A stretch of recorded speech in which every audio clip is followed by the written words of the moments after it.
Indonesia. Hidup sebagai single parent bukanlah hal yang mudah. Perjuangan harus dihadapi untuk menjalani sebuah perubahan yang tak diinginkan. Mari saksikan bersama kisah hidup para single parent yang akan memberi inspirasi dan memberkati Anda. Shalom, nama saya Lydia, saya berumur 49 tahun. Kami menikah di usia sangat muda, saya berumur 17 tahun dan saya memiliki seorang anak yang pertama ketika saya berumur 17 tahun. Saat ini dia berusia 31 tahun. Anak yang kedua lahir ketika kami sudah mengikuti pernikahan massal pertama kali di gereja ini. Saat ini dia SMA 1. Yang ketiga lahir ketika saya berumur 40 dan suami saya 47 tahun. Saat ini dia hampir 9 tahun, kelas 3. Keluarga kami bahagia karena suami sangat memperhatikan istri dan anak-anaknya.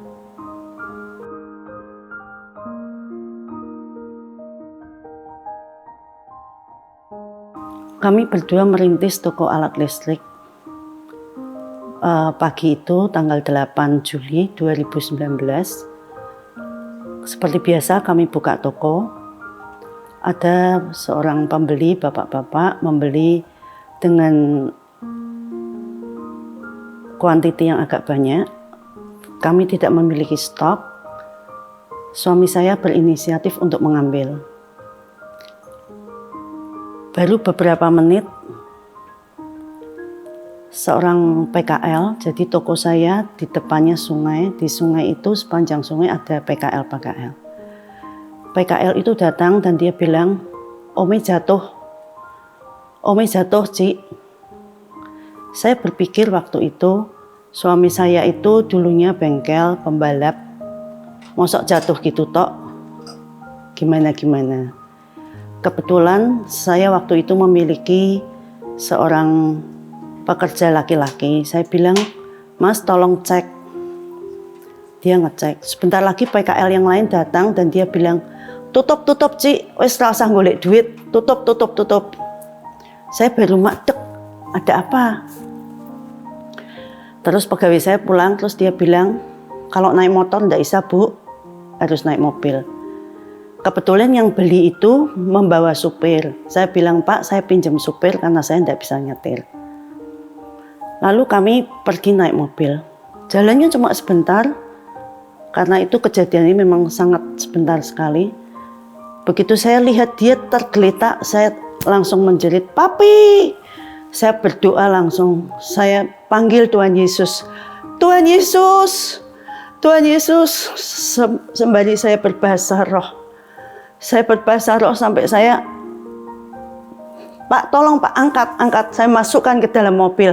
Saya bawa waktu itu ke Karyadi karena saya berpikir bahwa Karyadi adalah rumah sakit besar dengan alat-alat yang lebih lengkap.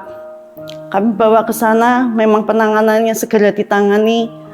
Semuanya dikasih pasang-pasang segala. Saya sambil berseru, saya berdoa sepanjang jalan, saya berdoa, saya bahasa roh, saya bilang, Papi sebut Tuhan Yesus, karena saya tahu dia dengar.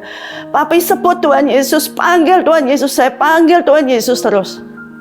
Sampai di sana memang segera ditangani, dipasang segala, sampai di scan ternyata tengkorak kepalanya itu pecah. Waktu itu saya punya keyakinan bahwa kalau mau Tuhan pasti bisa sembuhkan.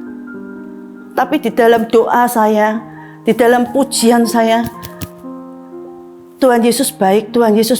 Dan doa Bapa kami itu yang keluar dari mulut saya. Bapa kami yang di surga, dipermuliakanlah namamu, datanglah kerajaanmu, jadilah kehendakmu. Jadi itu terus yang didoakan, diserukan dalam hati saya, saya berdoa terus. Sampai suami saya meninggal keesokan harinya.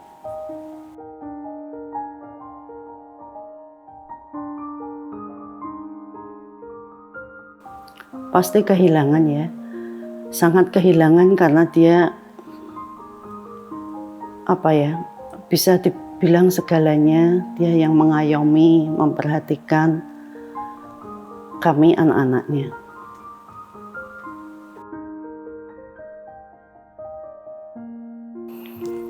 Ketika di rumah sakit, seperti Tuhan ingatkan bahwa manusia itu seperti uap. Sebentar tidak ketemu, kok sudah tergeletak. Sekarang di rumah sakit. Dan ketika kami berdoa, ketika Tuhan terus kuatkan, teguhkan. Pada malamnya, tanggal 8 malam, dokter memanggil saya. Dia berkata, "Bu, ini sudah tidak ada harapan." Saya bilang, "Dokter, menurut kepercayaan saya, kalau masih ada nafas, saya akan tetap usahakan." Lalu mungkin karena UGD Karyati penuh, jadi suami saya hendak dipindahkan. Kami cari tempat juga tidak ada waktu itu. Lalu berjalan keesokan harinya, dokter yang lain memanggil saya kembali. Dan dia berkata, "Bu, memang dari semalam itu dipacu jantungnya. Kalau pacu itu berhenti, tidak dipacu, suami ibu sudah tidak ada." Lalu waktu itu saya, berarti ini rencana Tuhan. Kebetulan kakak perempuan suami saya datang, lalu kami berdoa. Saya, anak-anak minta ampun, minta maaf kepada suami. Kami di sana mengadakan pujian.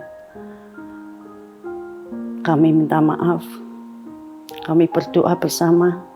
Akhirnya pacu itu kami lepas dan memang sebentar suami saya sudah tidak ada. Tapi ketika kami berdoa, Tuhan Yesus menguatkan saya. Tuhan katakan bahwa Dia akan menjamin masa depan anak-anak saya. Dia akan mencukupi segala keperluan saya. Itu yang saya pegang. Itu yang saya pegang dan saya terus pegang janji Tuhan. Apa yang Tuhan janjikan, saya percaya pasti ya dan amin.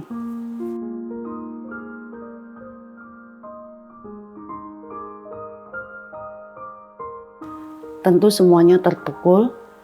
Anak yang pertama lahir sebelum kami bertobat. Tahun 2004 suami saya sudah bertobat sampai 2019. Dia bekerja luar biasa maksimal. Dia berusaha. Dia tidak pernah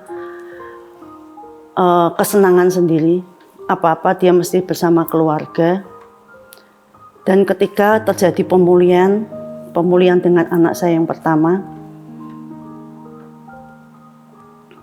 sebentar lagi anak saya waktu itu sudah besar kan, anak saya kuliah, kerja di Jakarta, itu kan waktunya sebentar untuk berjumpa dengan papanya. Anak kedua cowok lebih pendiam, tapi dia sudah merelakan. Dan anak yang ketiga karena masih kecil waktu itu, berumur 5 tahun ya, waktu itu TKP. Dia masih sering menangis waktu itu. Kalau kangen dia mesti nangis. Papi. Seringkali album kematian itu dibuka, dilihat, kembalikan. Nanti besok malam diambil lagi, dilihat lagi. Tapi saya juga memberikan penjelasan waktu itu bahwa Tuhan juga memberikan saya hikmat. Kalau usaha apa yang sudah suami saya lakukan itu sudah yang terbaik, jerih lelahnya sudah selesai, sudah bersama Tuhan Yesus di surga, sudah bahagia ketika dia ada di peti mati, dia tersenyum lebar. Itu yang juga memberikan saya kekuatan.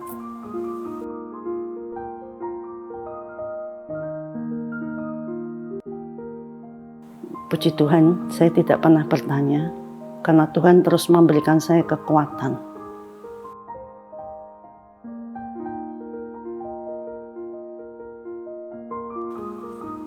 Suka duka ketika dulu ada suami, apa-apa lebih ke suami ya, tanggung jawabnya suami. kita tinggal ngikut. Sekarang lebih yang harus memberikan ekstra waktu, perhatian kepada anak-anak. Juga harus bekerja untuk menafkahi anak-anak.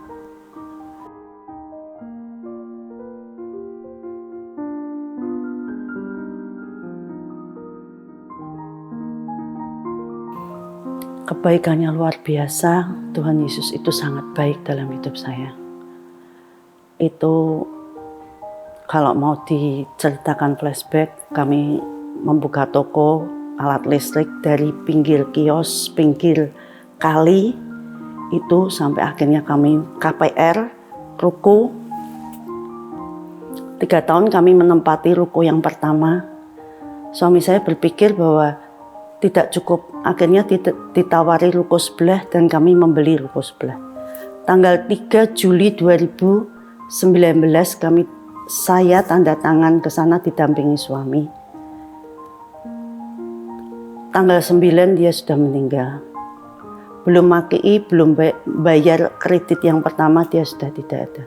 Tapi penyertaan Tuhan sempurna. Apa yang Tuhan janjikan dalam hidup saya benar-benar tergenapi. Ruko pertama sudah kami lunasi dengan asuransi suami saya. Ruko kedua, berarti tinggal ruko kedua saya lebih tenang.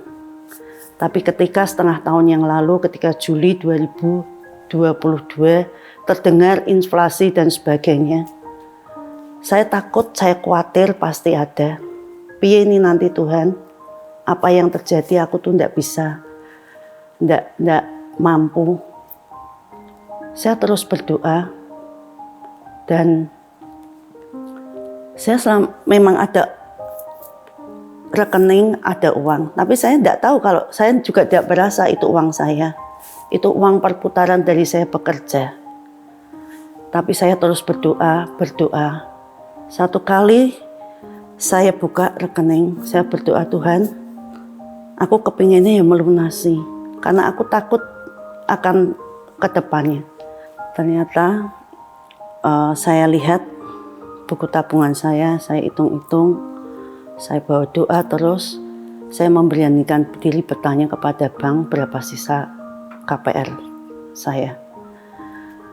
Lalu setelah kami hitung-hitung, kami bawa doa, akhirnya saya memberanikan diri, KPR itu lunas pada Desember 2022. Itu berkat Tuhan secara jasmani. Tapi yang terlebih secara rohani, tangan Tuhan terus menyertai hidup saya. Tidak sekalipun dia pernah tinggalkan saya. Ketika saya sedih, ketika saya beban berat, saya datang, saya berdoa kepada Tuhan. Dan Tuhan memberikan saya kekuatan dan kekuatan yang baru. Itu yang memampukan saya sampai hari ini.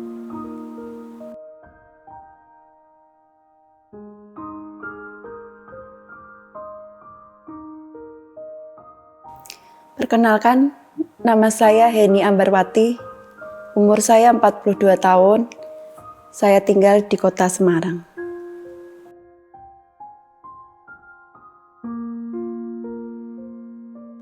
Seperti pada umumnya, ibu rumah tangga sehari-hari bangun pagi, menyiapkan anak sarapan, ngantar anak sekolah, siang jemput sekolah, ngantar les, dan saya pun bekerja. Sore di rumah menghabiskan waktu bersama.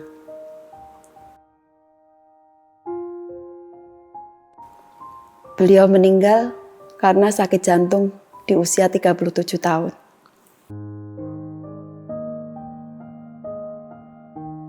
Saat itu saya berumur 29 tahun.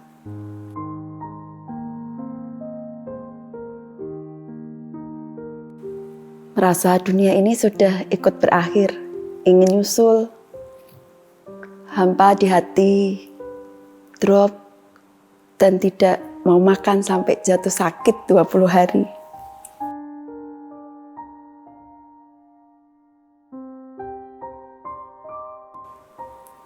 Yang membuat bangkit saya, anak saya, yang bikin semangat untuk melanjutkan hidup.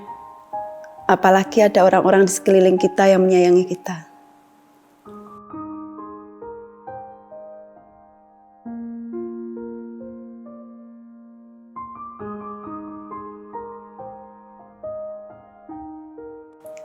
Saya hanya memberikan kasih sayang saya yang terbaik untuk anak saya. Saat itu saya tidak paham harus berbuat apa, hanya secara naluri. Saya otomatis ngasuh, menjaga dengan memberikan perhatian double dan kasih sayang berlebih-lebih.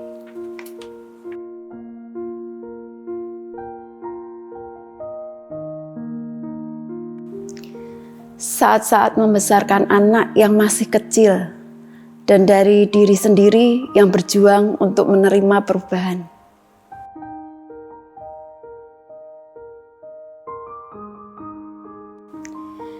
Hidup penuh bersyukur, berserah dan percaya covering dari Tuhan. Tentunya saya sudah bisa menerima kenyataan ini.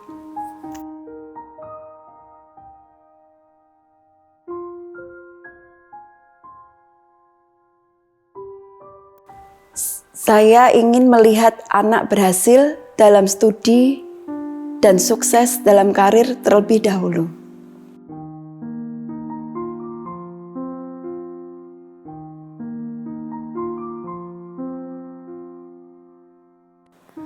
Harus punya semangat untuk melanjutkan hidup, berusaha keras dan berdoa, selebihnya serahkan pada Tuhan, biar Tuhan yang bekerja dan bertindak untuk hidup kita.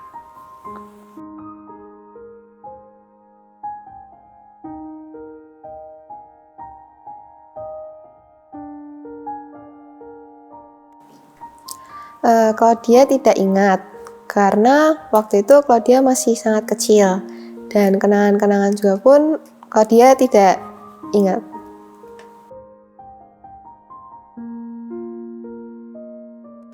Claudia pada saat itu menanyakan kapan papi bangun, dan kalau papi sudah bangun, nanti disuruh tidur sama Claudia ya.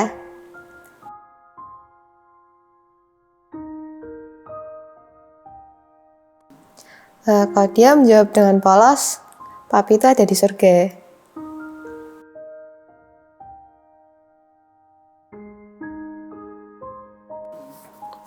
Menurut Claudia, mami itu hebat, berjuang keras, mempunyai semangat hidup yang tinggi, dan ceria untuk Claudia.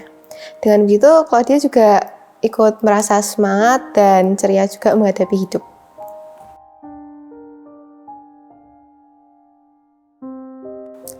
Yang ingin Claudia lakukan untuk mami, ingin membuat mami bangga dengan cara nurut sama mami, belajar dengan giat dan ceria.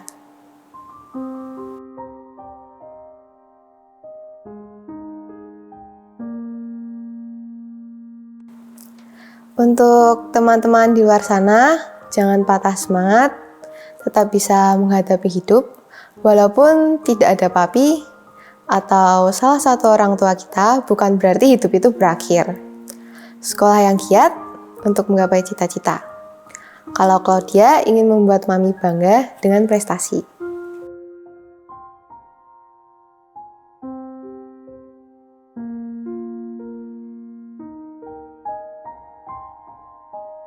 Shalom, perkenalkan nama saya adalah Pendeta Magdalena Fajarini.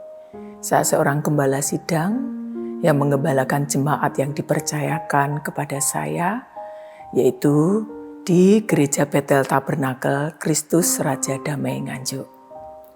Saya ingin menceritakan tentang perasaan atau apa yang saya alami pada saat saya kehilangan suami saya, yang Tuhan percayakan pada waktu menjadi pasangan hidup yang mendukung pelayanan saya. Di awal bulan Oktober, suami saya mengalami sakit, yaitu gangguan pada sistem buang air kecil. Sampai beberapa kemudian, dokter urologi memeriksanya. Dan dari hasil pemeriksaan USG diketahui bahwa suami saya di dalam kandung kemihnya ada benjolan sebesar 4,6 cm. Beberapa waktu kemudian, seiring berjalannya waktu, benjolannya itu menjadi makin membesar, menjadi 5,6 cm. Pada saat itu, suami saya dan saya mengatakan bahwa ini adalah satu penyakit yang harus dijalani proses-proses perawatannya. Dan pada saat-saat dia sedang menjalani proses-proses perawatannya, suami saya mengatakan bahwa tidak mengapa jikalau saya harus menjalani proses-proses perawatan untuk kesembuhan. Tetapi jikalau Tuhan memanggil saya sewaktu-waktu dalam menjalani proses kesembuhan ini, saya pun siap. Dan di saat itu beliau juga mengatakan bahwa sebab hidupku ini adalah untuk Kristus, dan jikalau aku mati, ini adalah sebuah keuntungan. Dan benar pada saat-saat dia sedang menjalani proses-proses perawatan itu, berulang-ulang beliau mengatakan itu. Saya merasa bahwa inilah yang disebut dengan kesiapan hatinya pada saat dia akan dipanggil oleh Tuhan. Satu waktu ketika dia di atas tempat tidur di ruang rawat inap, pada saat-saat proses penderitaannya, dia pun juga masih tetap mengatakan hal yang sama, bahwa penderitaan yang kualami ini adalah penderitaan ringan, lebih berat daripada penderitaan yang dialami oleh Tuhan Yesus pada saat dia disalib. Itu pun dia katakan. Dan pada saat bulan Desember, dia juga mengatakan bahwa saya bersyukur bisa melewati hari ulang tahun saya, yang pada saat itu jatuh pada tanggal 21 Desember. Beliau mengatakan kepada saya, aku bersyukur karena bisa melewati hari ulang tahunku. Kemudian beberapa waktu kemudian menjelang hari Natal dan tepat pada tanggal 25 Desember, beliau juga mengatakan kembali, saya bersyukur bahwa saya bisa melewati hari Natal di tanggal tersebut. Ketika saya mendengar pernyataan dia seperti itu, hati saya mulai merasa ada sedikit ketakutan. Kenapa beliau mengatakan seperti itu? Dan di akhir pada saat dia dipanggil Tuhan, baru saya menyadari itulah kesiapan hatinya di saat-saat dia merasa bahwa waktunya akan selesai di bumi ini.